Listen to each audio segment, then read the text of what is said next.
replace the mass airflow sensor, which is located right here, you actually have to remove these two nuts.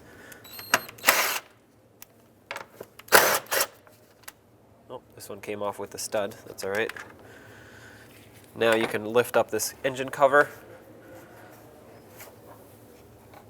and you can either pull it off the back there or just flip it up and leave it. But either way, set that aside. Unplug your connector, and then with a Phillips head screwdriver, go ahead and remove these two screws. Make sure that the screwdriver catches on properly, because a lot of times these will rust, and if you strip it out, then you're in for more work than needed.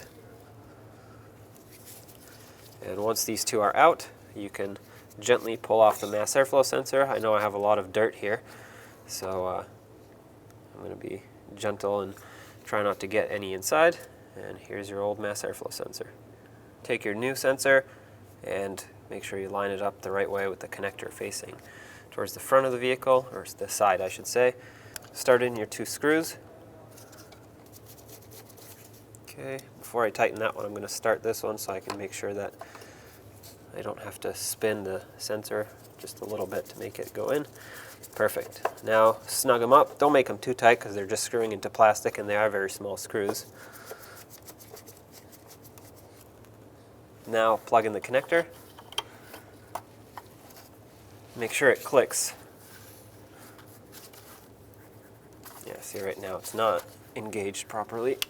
There we go, I heard a click. That's perfect.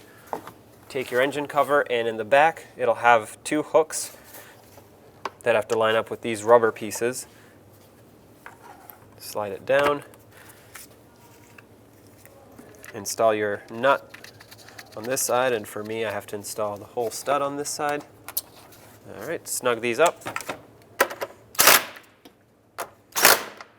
And now turn on the engine and make sure that it's running properly. You have no check engine lights, and then take it for a road test.